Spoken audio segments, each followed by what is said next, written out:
豆芽在地上，一碗包豆芽。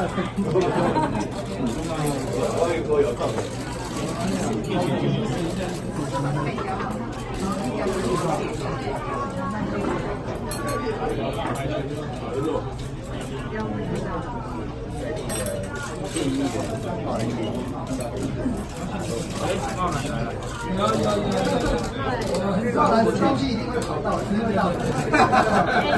下午是从头到尾，没办法跟我们沟通。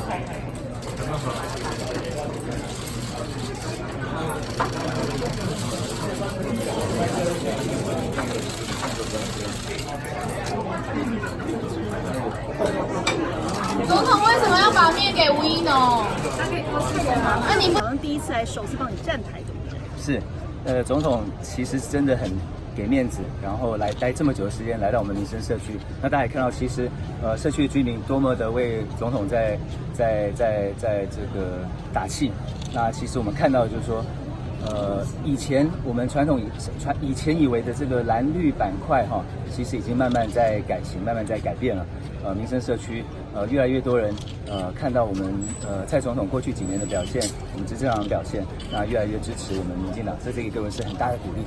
我们感受到很多就是高人气的感觉，非常高人气，就是借着总统的人气，所以你觉得完全借的东西，总人气很旺啊，难怪他左手需要这个护腕。对，其实他这个大家每个民众看到他真的是像明星一样。你说因为握手握太多，是，你也需要护腕吗？我没有比不了总统啊，所以很高兴今天总统能够来帮我们打气。所以你觉得这个区块蓝绿有在变动？什么？我觉得慢慢在变，其实大家现在关心的议题，其实也就是我们过去1个月一直跟我们的乡亲、跟我们的选民们沟通的，就是我们要保护好台湾，我们要投资台湾。那最重要的是台湾所有的人需要团结起来。那我们今天看到，其实大家就是有这样的心态。所以你觉得蒋万安也不一定会在这个地方赢？我觉得我们一定就要勤跑，让人家有5年的现任的一个基础。不止这样，国民党有在他之前4年罗淑蕾的基础。那罗淑蕾再早，蒋万安父亲从2001年就在这边是立法委员，所以蒋委员跟国民党有过去将近20年在这边的一个现地的资源。那我们要跟这样子将近20年资源来竞争，我们只有一个方式，就是比别人10倍努力。然后希望我们在地所有的前辈们、总统以及前辈们，为我们打气，一起来打拼。刚刚总统说你很勇敢，因为他也知道这区不好选，你觉得你很勇敢吗？这区真的是不好选，但是我们每天看到的就是说，我们有改变的可能，有改变的力量。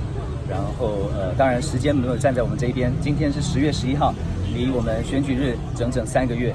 那我们只有一个方式，就是拼。为什么特别想带总统来这个公园跟这个鹅肉店？这个公园有相当大的意义，因为总统8年前在这边曾经来这边演讲，他那时候重感冒，然后下着大雨，那讲不出话来。那个时候，当然我们也知道8年前的选举对总统来说，对民进党来说，其实是非常艰困的一场选举。那今天带着总统来这边，看到一个8年后，我们社会的改变。这个社区的改变，我觉得是非常有意义的。那第二个原因是，其实这个公园背后就是海华大厦是我小时候成长的地方。那带着总统走过刚刚那个生态公园，也是我小时候学溜冰的地方。所以在我成长的地方开始选举，投入选战，然后跟总统介绍我们民生社区，这个是今天最重要的目的。当然还有我们在地的美食。隔壁这边就是我们的菜市场，然后阿成鹅肉店。其实民生社区有非常多可爱的地方。那我希望全国的朋友们有时间多来民生社区走一走。好，谢谢大家，谢谢大家。你的票都是小孩吗？小孩也有爸爸妈妈，一个小孩2个爸爸，一个小孩2个爸爸妈妈，还有阿公阿嬷。出去。